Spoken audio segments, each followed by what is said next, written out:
The rain was coming down hard that October evening in Chicago, turning the pavement outside the Grandview Plaza Hotel into a mirror of neon lights and luxury car headlights. Marcus Thompson, head valet for the past 15 years, was doing what he always did, parking expensive cars for people who barely looked him in the eye. At 42, his burgundy uniform was as much a part of him as his own skin, pressed to perfection despite the weather. Shoes shined to military standard. But tonight would be different. Tonight, everything would change. The Bentley pulled up at 8:47 p.m. Marcus remembered the exact time because that's when his life split into before and after. Richard Steinberg, executive vice president of Grandview Hospitality Corp., stepped out without acknowledging Marcus's greeting. Tossing his keys like Marcus was nothing more than a fixture, an object designed to catch whatever the important people threw his way. "Don't scratch it, boy," Steinberg muttered, the word boy sliding off his tongue with practiced ease. Marcus was old enough to be his father, had served 2 tours in Iraq, had raised 3 children and put them through college. But to men like Steinberg, he would always be boy. Marcus gripped the keys, feeling their weight heavier than they should be, heavier than keys had any right to be. He'd held these keys 1,000 times before. Steinberg stayed at the hotel twice a month, always requested the penthouse suite, always paid in cash for services that weren't on any official hotel menu. Marcus knew things. After 15 years of being invisible, you learn that powerful people say things around you they'd never say if they thought you were actually listening. As he slid into the Bentley's leather seat, adjusting it forward because his legs were longer than Steinberg's, Marcus caught a glimpse of himself in the rearview mirror. The same face his father would have seen, strong, dignified, patient. His father had been a valet too, right here at the Grandview, back when it was called the Continental. Worked these same streets for 37 years, died with barely enough saved for a funeral. "Not me," Marcus whispered to his reflection. "Not anymore." They want me to be invisible. Fine. I've been invisible for 15 years, smiling while they call me boy, nodding while they talk about their deals, their affairs, their crimes like I'm not even there. They see the uniform, not the man. They see the service, not the soul. But what they don't see is everything. They don't see the notebooks I fill every night, documenting every conversation, every transaction, every racist joke told at my expense. They don't see the properties I've been buying, one by one, building something they could never imagine. They don't see that while they're tossing me their keys, I'm holding something much more valuable, their secrets, their lies, and soon, their futures. My daddy used to say, "Marcus, dignity isn't something they can take from you, it's something you give away." Well, I haven't given away anything. I've been collecting. And tonight, finally, it's time to cash in. The Grandview Plaza Hotel stood like a monument to old money and older attitudes. 27 floors of marble and brass, where the city's elite came to make deals that shaped Chicago's skyline. For Marcus Thompson, it had been both prison and university, a place where he learned that respect was a currency more valuable than the tips that barely covered his family's groceries. Every morning, Marcus arrived at 5:30 a.m., an hour before his shift, to prepare. The other valets would stumble in at the last minute, but Marcus understood something they didn't. Excellence was the only armor against insignificance.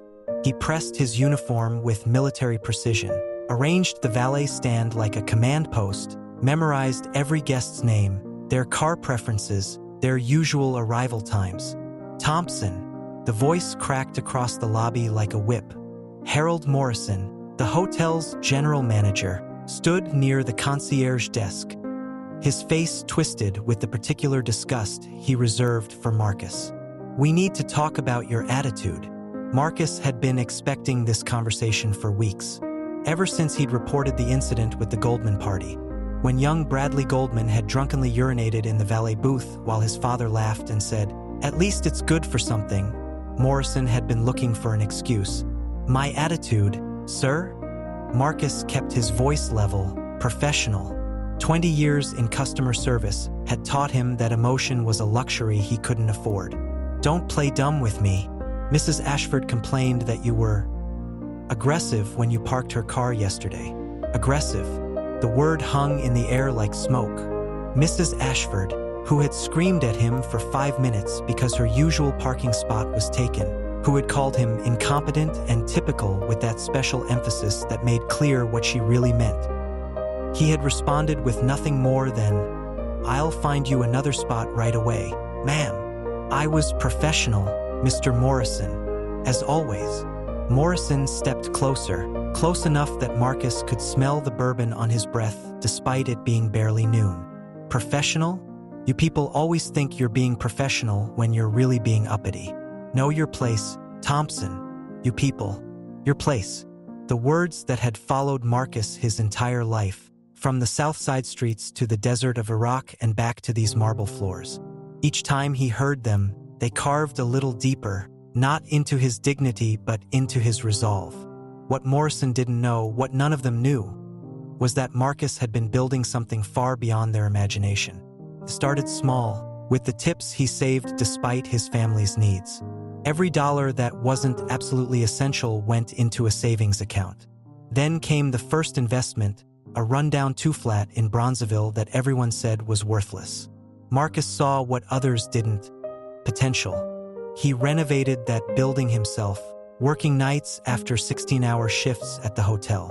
His hands, already calloused from handling steering wheels and car doors, learned the rhythm of hammers and paintbrushes. Within a year, he turned it into income property. Then came another building, and another.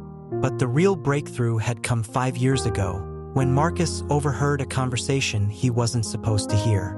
Richard Steinberg and 2 other executives, drunk on whiskey and power, discussing their plan to manipulate the city council into rezoning a block of worthless properties on the south side.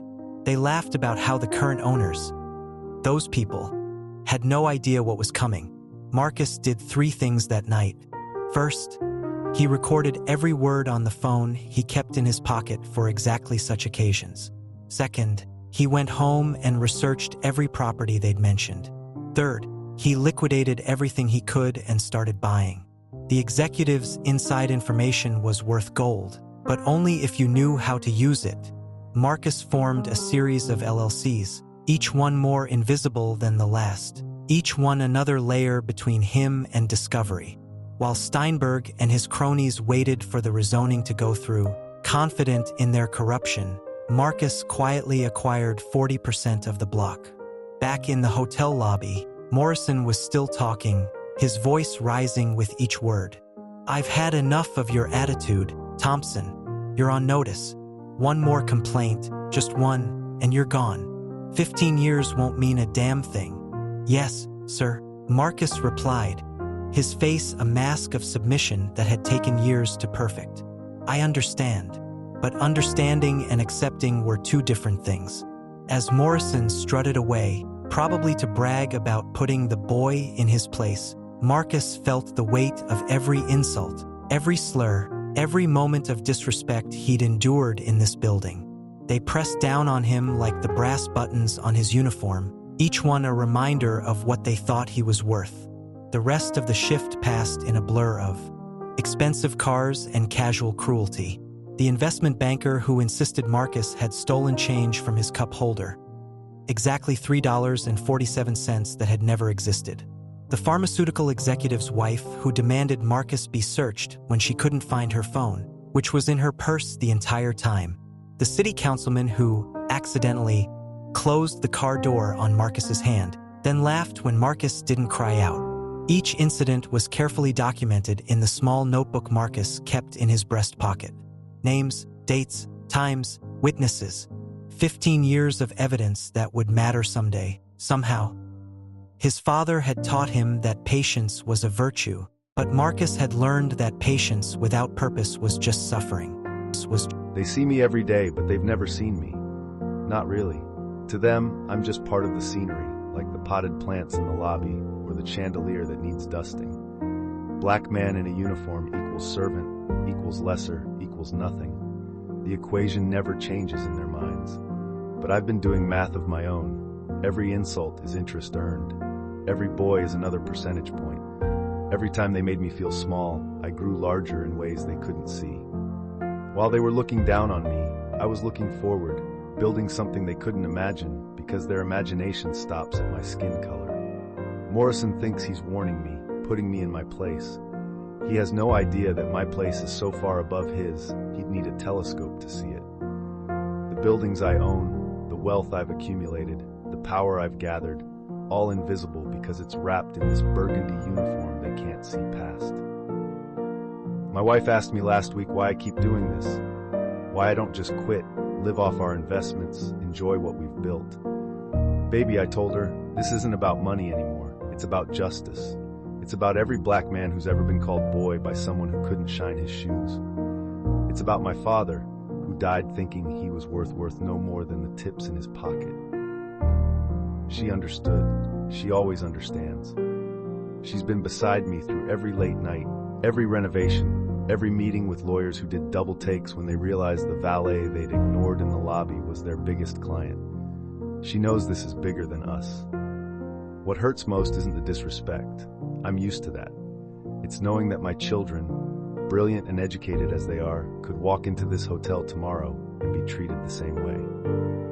My son, who graduated summa cum laude from Northwestern. My daughter, who's in her residency at Rush Medical. My youngest, who just got accepted to Yale. To people like Morrison and Steinberg, they'd just be 3 more black faces to look through. But that's about to change. The rezoning vote is next month. The properties I've been acquiring are about to triple in value.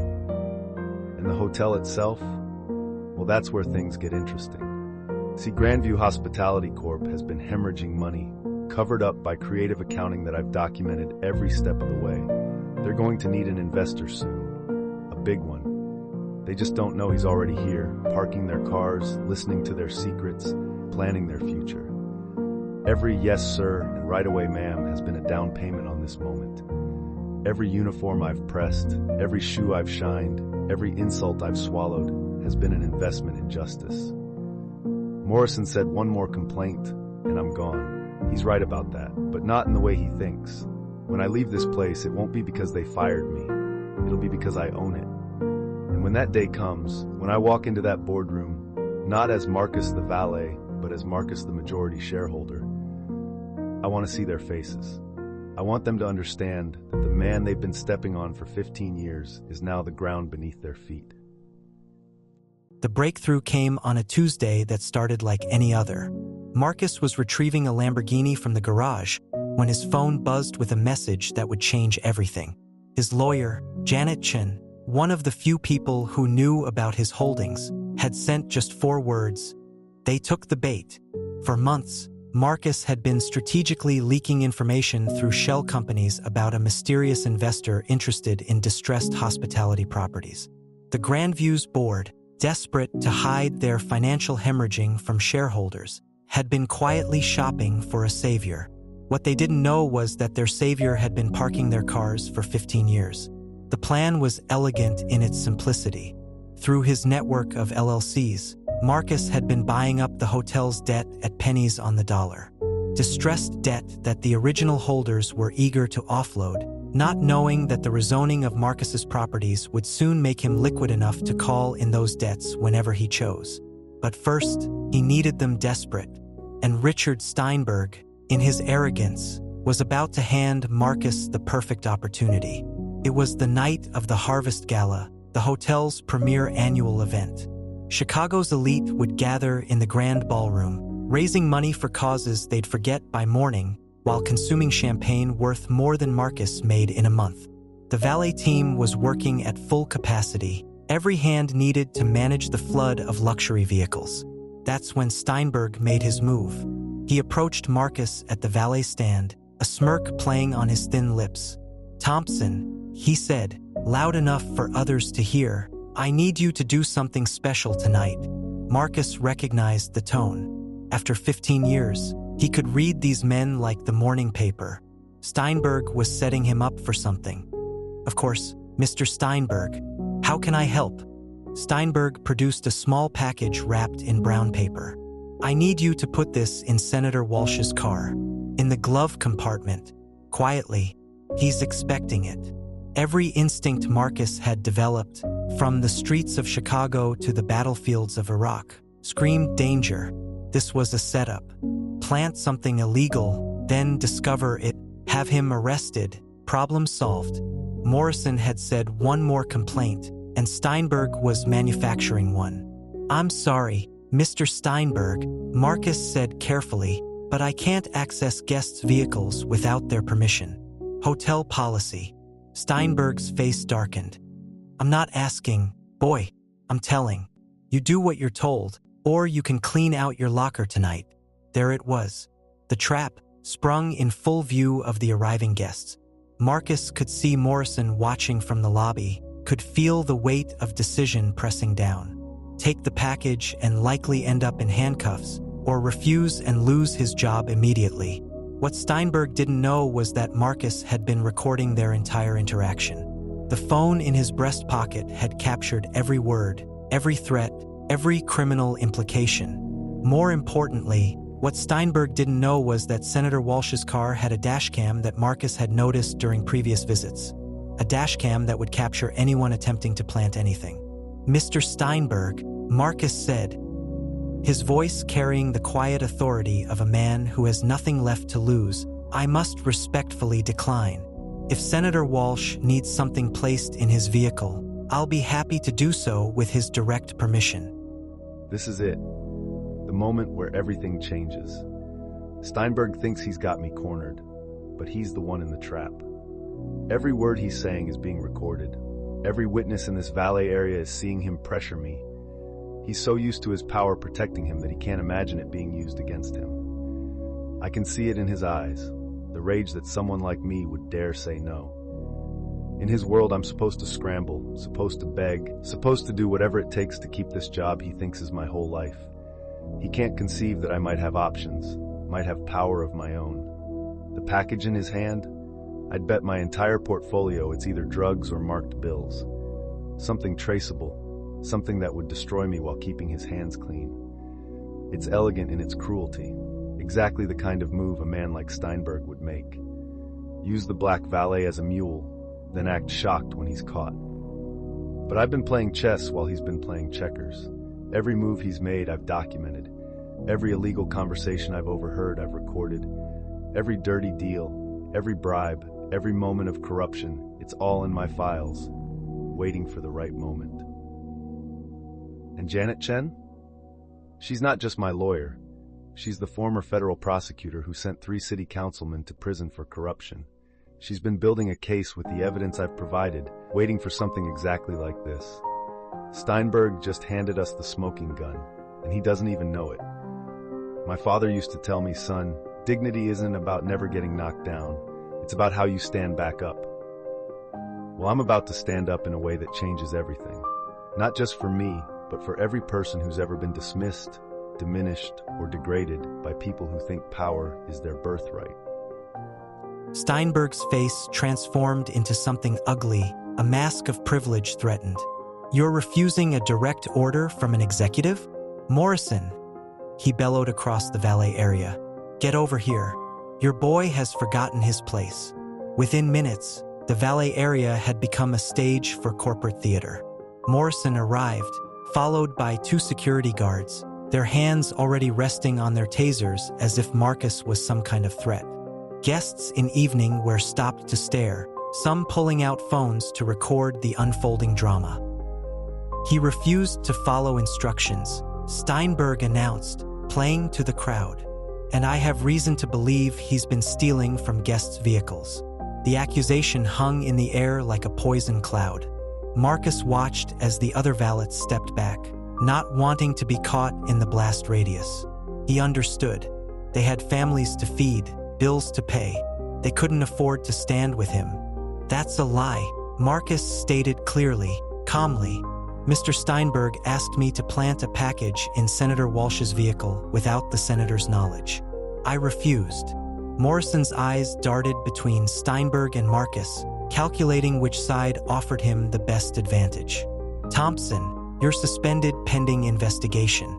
Security will escort you out. Check his pockets," Steinberg added. his voice oily with false concern. Who knows what else he's taken? This was the moment Marcus had prepared for but hoped would never come. As the security guards approached, he slowly raised his hands, knowing that any sudden movement could escalate the situation beyond recovery.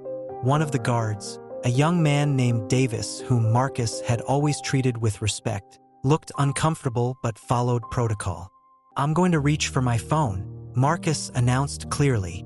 "To call my lawyer." "No phones," Morrison snapped. "Search him." The search was deliberately humiliating. They made him empty his pockets onto the valet podium. His worn leather wallet with pictures of his children, the small notebook where he logged cars and tips, breath mints, and his phone. Steinberg grabbed the notebook, flipping through it with growing frustration when he found nothing but professional notes. "Check his car," Steinberg ordered. He must be hiding things somewhere. Marcus's 10-year-old Honda Civic, parked in the employee section, became the next target. They made him walk through the hotel lobby, past the guests he'd served for years, flanked by security like a criminal. The whispers followed him like a funeral procession. Some guests looked away in embarrassment. Others watched with the fascination people reserve for public executions. They tore through his car with vindictive thoroughness, found nothing but registration papers, an old army jacket, and a box of his daughter's medical school flashcards she'd left after he drove her to the airport. Steinberg's frustration grew with each empty compartment. "There's nothing here because I've stolen nothing," Marcus said.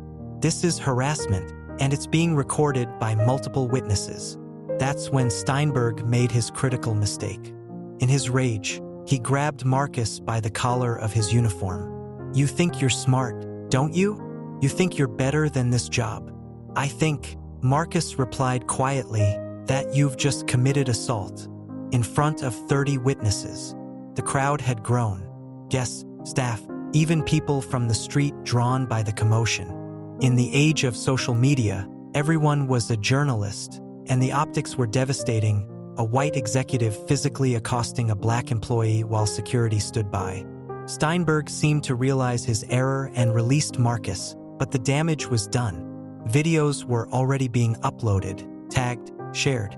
#Grandview Hotel would be trending within the hour. "Get him out of here," Morrison commanded, trying to salvage the situation. "And call the police. We're pressing charges for theft." "What theft?"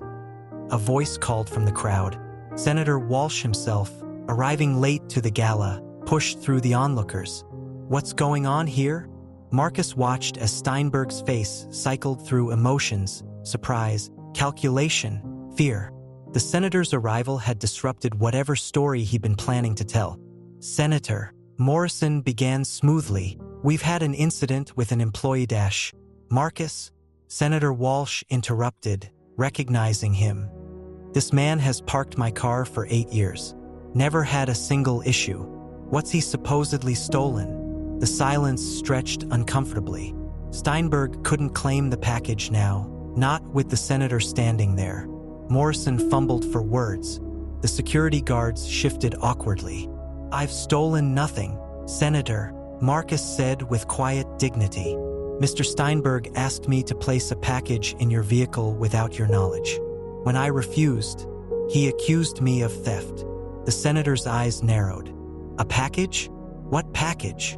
All eyes turned to Steinberg, who had somehow lost the brown-wrapped parcel in the chaos. It would later be found in a lobby trash can containing $50,000 in marked bills that would have implicated whoever possessed them in a bribery scheme. "This is a misunderstanding," Steinberg stammered. "I simply asked him to violate hotel policy and potentially federal law." A clear voice cut through. Janet Chun, Marcus's lawyer, stepped forward with the confidence of someone who'd been waiting for exactly this moment. "My client called me the moment Mr. Steinberg approached him. Every word of their interaction has been recorded." They thought they could destroy me quietly, make me disappear like I never existed. But they forgot something fundamental. I've been here longer than most of them. I've built relationships they never bothered to notice. Senator Walsh knows me because I remember his wife's birthday, ask about his grandchildren, keep umbrellas in my stand for when guests get caught in Chicago rain. That's invisible to men like Steinberg, but it matters when the chips are down. Look at them scrambling now. Morrison trying to figure out how to spin this. Steinberg realizing that his plan didn't just fail, it backfired spectacularly. The security guards wishing they were anywhere else. And all these phones recording everything, turning their power play into evidence. Janet's timing is perfect. I texted her the moment Steinberg approached me with that package. She's been in the parking garage, waiting for the right moment to enter. Former federal prosecutor, now the highest paid defense attorney in Chicago, and nobody here knows she's been my lawyer for 5 years. They see a black man in a uniform and assume he could never afford real representation. The package is gone now. Steinberg ditched it somewhere in the chaos. But it doesn't matter. We have his words, his assault, his attempt to frame me.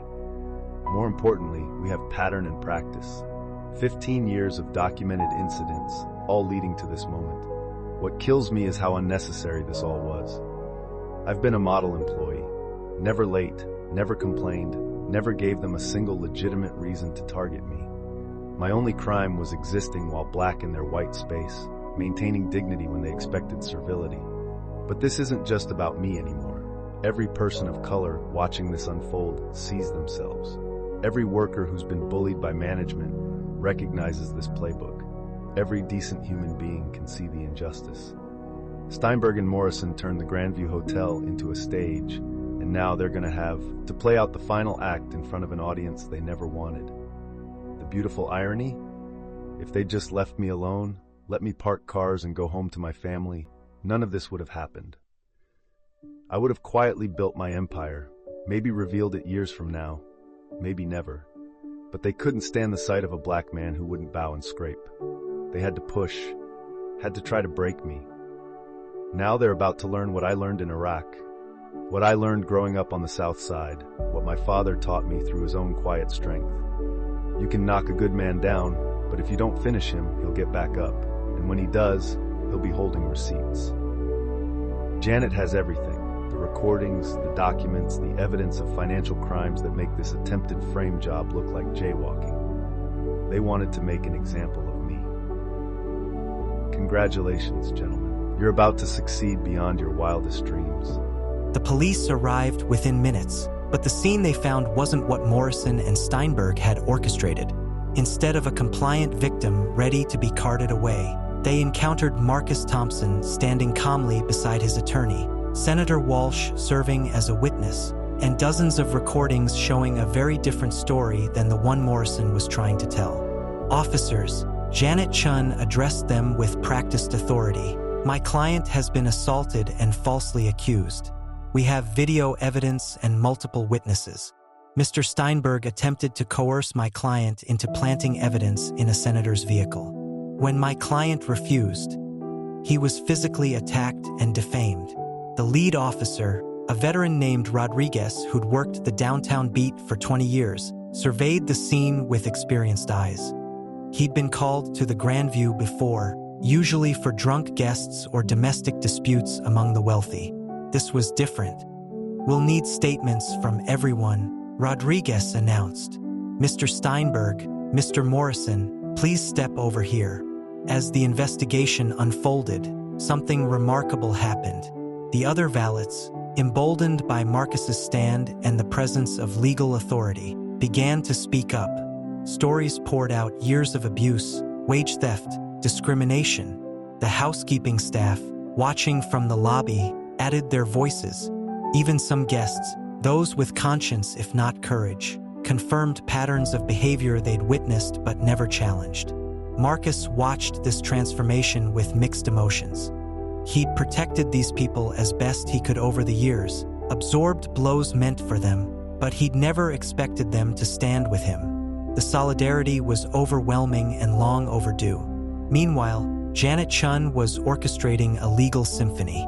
She'd brought a team of associates who materialized from the crowd like angels of justice, taking statements, preserving evidence, documenting everything. By the time the police finished their initial investigation, She'd built enough of a case to ensure that Steinberg and Morrison would be leaving in handcuffs, not Marcus.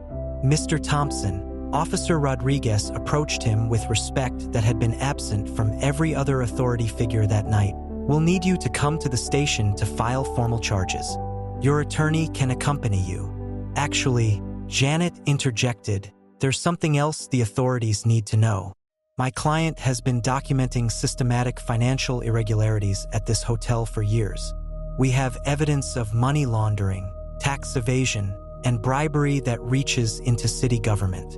We'll be providing all documentation to the appropriate federal authorities. The crowd gasped. Morrison's face went from red to white in seconds. Steinberg looked like he might vomit on his Italian leather shoes. The transformation was complete. The hunters had become the hunted. But the true transformation was in Marcus himself. For 15 years, he'd worn his uniform like armor, his service smile like a shield. Now, standing in the same uniform but with his dignity fully unleashed, he was no longer hiding. The man everyone had overlooked was finally, fully visible. One more thing, Marcus announced, his voice carrying across the valet area with new authority. For 15 years, I've served this hotel with professionalism and pride despite treatment that would break most people. I've watched my colleagues suffer the same indignities. That ends tonight. Whatever happens next, the Grandview Plaza Hotel will never be the same. The crowd erupted in applause. Workers, guests, even some of the security guards who'd been ordered to humiliate him. It was as if a spell had been broken. The invisible barriers that kept everyone in their assigned roles suddenly shattered. This is what transformation feels like. Not the money in my accounts or the properties in my portfolio. Those are just tools. This is the moment when you stop pretending to be less than you are, when you let them see the person they've been trying to erase. Look at their faces. Morrison can't process that the boy he's been threatening has the power to destroy him. Steinberg is calculating, trying to figure out how someone he saw as furniture could have been documenting his crimes. The other workers are realizing that if I can stand up, maybe they can too. But the most important transformation is in me. For so long, I've been two people, Marcus the valet and Marcus the businessman, keeping them separate like oil and water. Tonight, they merged. I'm still the same man who takes pride in parking cars perfectly, who remembers every guest's preference, who serves with dignity. But I'm also the man who owns 40% of the Southside redevelopment, who's been building a legal case that will reshape this city's power structure. My father would be proud, but not surprised. He always said I had something special, even when I was just a kid helping him polish hubcaps in the garage. Marcus, he'd say, they'll try to make you small. Your job is to grow so big they can't ignore you anymore. Well, Dad, they can't ignore me now. The uniform that was supposed to make me invisible has become the spotlight that exposes their darkness. The position they thought was beneath them has become the platform from which I'll rebuild this place. Janet squeezing my shoulder, reminding me to stay focused. There's still work to do. The criminal charges, the civil lawsuits, the federal investigation, it's all just beginning. But the hardest part is over. I've stopped hiding. I've stopped pretending to be less than I am. I've transformed from their victim into their reckoning. 6 weeks later, the transformation was complete. The federal investigation triggered by that night had uncovered a web of corruption that reached from the Grandview's executive suite to City Hall. Steinberg was facing federal racketeering charges. Morrison had pled guilty to tax evasion and witness intimidation. 3 city councilmen were under indictment. But the real triumph came on a cold December morning when Marcus Thompson walked into the Grandview Plaza Hotel for a board meeting. This time, he wasn't wearing his burgundy uniform. This time, he entered through the main entrance, past the same doorman who used to barely acknowledge his existence, now standing at attention. The emergency shareholders meeting had been called to address the crisis. With executives under indictment and the hotel's reputation in tatters, stock prices had plummeted. The board was desperate for a solution, a white knight to save them from bankruptcy. They got Marcus Thompson instead. Janet Chun had worked her magic over the previous weeks. The shell companies were dissolved. revealing Marcus as the holder of 63% of the hotel's debt. The properties he'd bought based on Steinberg's inside information had indeed tripled in value after rezoning. His portfolio, built on 15 years of saving, investing, and strategic planning, was worth over $40 million. The boardroom was the same one where executives had laughed about those people while planning their schemes. Now, it hosted their day of reckoning. Marcus entered last, deliberately letting the tension build. The board members, old money Chicago, people who'd never dirty their hands with actual work, shifted uncomfortably as he took his seat at the head of the table. "Gentlemen, ladies," Marcus began, his voice carrying the same quiet authority he'd always possessed but never been allowed to display. "I'm here as your primary creditor and, as of this morning, majority shareholder of Grandview Hospitality Corporation." The silence was absolute. Margaret Ashford, the woman who'd accused him of being aggressive for parking her car, stared at him with her mouth slightly open. Charles Whitman, who'd never tipped once in 10 years, looked like he was having a cardiac event. "You all know me," Marcus continued. "I've parked your cars, held your umbrellas, smiled while you called me boy and worse. I've been invisible to you for 15 years.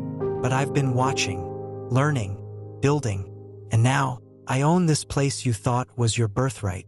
He laid out his vision for the Grandview's future. Fair wages for all employees, diversity in management, community partnerships with Southside businesses, training programs for young people from underserved neighborhoods. The old guard would be swept away, replaced by leadership that reflected Chicago's true face. "This is outrageous," Whitman sputtered. "You can't just dash." "I can," Marcus interrupted calmly. "And I have. Your options are simple. Accept my leadership and vision, or I call in the debt and liquidate. Your choice." Here it is, the moment I've imagined 1,000 times while polishing chrome and enduring insults. But it doesn't feel like revenge. It feels like justice. It feels like restoration. They're all here, the people who made my life hell, who treated my colleagues like dirt, who thought their money made them untouchable. Now they're sitting across from me, forced to see me not as their servant, but as their boss. The irony is delicious, but it's not about humiliation. It's about transformation. I could destroy them, call in the debt, shut down the hotel, scatter them to the winds. Part of me wants to, for every boy, every false accusation, every moment they made me feel less than human. But that's not who I am. That's not who my father raised me to be. Instead, I'm going to show them something they never showed me. Mercy. They can stay if they can adapt. They can keep their positions if they can learn to see the humanity in everyone who serves them. They can be part of the future if they can let go of the past. Some won't make it. Whitman's already gathering his papers, preparing to storm out rather than work for a black man. Others, like Margaret Ashford, are calculating whether their pride is worth more than their portfolios. But a few, I can see it in their eyes, a few are beginning to understand. This isn't the end of the story. It's the beginning of a new chapter. The Grandview Plaza Hotel is about to become what it always should have been. A place where dignity comes standard with every position, where respect flows both ways, where excellence is recognized regardless of the uniform you wear. 2 years later, the Grandview Plaza Hotel stood as a beacon of transformation in Chicago's hospitality industry. Under Marcus Thompson's leadership, it had become the most sought-after employer in the city, with a waiting list for positions at every level. The valet service, once a symbol of servitude, had become a professional development program where young people learned not just customer service but business skills, investment strategies, and the kind of dignity that no one could take away. Marcus kept his office on the ground floor, with glass walls that looked out onto the valet area. He wanted to see and be seen, to remember where he came from and ensure that every employee knew their CEO understood their struggles. The burgundy uniform he'd worn for 15 years hung framed on his wall, not as a relic of humiliation but as a reminder of resilience. The ripple effects extended far beyond the hotel. Other businesses began examining their treatment of service workers. City ordinances were passed ensuring living wages and dignity standards. The Thompson Protocols, as they became known, were studied in business schools as a model for ethical transformation. But perhaps the most important legacy was the message Marcus delivered at every orientation for new employees. Your uniform doesn't define your worth. Your position doesn't limit your potential. Every person who walks through these doors, whether they're parking cars or signing million-dollar deals, deserves respect. I know because I've been both. I've worn the uniform you're wearing, felt the sting of disrespect you might face, and I built an empire anyway, not despite my service, but because of it. Service taught me to see everything, to understand people, to find opportunity where others saw only obstacles. He would pause then, letting his words sink in before continuing. But you shouldn't have to build an empire to be treated with dignity. That's why we've changed things here. That's why your voices matter, your ideas count, your futures are supported. The Grandview isn't just a hotel anymore. It's a statement that every person's labor has value. Every person's dignity is non-negotiable. Every person's potential is limitless. Every morning, I stand at this window and watch the new generation of valets work with pride instead of shame. They wear the same burgundy uniforms, but everything else has changed. They're shareholders now. Every employee owns a piece of this place. They're students, with tuition assistance for any education they pursue. They're professionals, treated with the same respect as any executive. My father never got to see this, but I feel him here. Every time a young person walks taller because they're valued, every time a guest learns to see the humanity in those who serve them, every time dignity wins over discrimination, his spirit is validated. This was never just about me. It was about every Marcus Thompson out there wearing their uniforms with pride, building their dreams in silence, waiting for their moment. My message to them is simple. Your moment is now. Your dignity is inherent. Your potential is infinite. Don't wait for permission to be great. Greatness is your birthright. Marcus Thompson's story resonates because it's not unique. It's universal. In every city, in every industry, there are people whose talents are overlooked, whose dignity is questioned, whose potential is dismissed because of how they look, where they come from, or what uniform they wear. But here's what Marcus wants you to know. The power to change things isn't reserved for those at the top. It lives in every interaction, every choice, every moment when you decide whether to see the person in front of you or just their position. If you're someone who's been overlooked, diminished, or discriminated against, remember this: they can't see your future. They don't know what you're building in the hours after your shift, the dreams you're nurturing, the plans you're making. Document everything, build carefully, and when your moment comes, and it will come, be ready. If you're someone with power, with privilege, with the ability to make decisions that affect others, ask yourself, who am I not seeing? Whose potential am I overlooking? Whose dignity am I dismissing? The next Marcus Thompson might be parking your car right now, cleaning your office, serving your food. What you do in that moment of recognition defines not just their future, but yours. Change doesn't require a fortune or a boardroom coup. It starts with recognition, seeing the full humanity in everyone around you. It continues with action, treating every person with the dignity they deserve. It culminates in transformation, building systems and cultures where respect isn't earned through wealth or position but recognized as a human right. The Grandview Plaza Hotel still stands at the corner of Michigan and Huron, but it's no longer just a building. It's a testament to what happens when dignity refuses to be diminished, when patience transforms into power, when someone decides that enough is enough. Marcus Thompson still parks cars sometimes, just to remember. But now, when he hands back the keys, guests see him, really see him. And in that moment of recognition, everything changes. Your moment is coming. Be ready.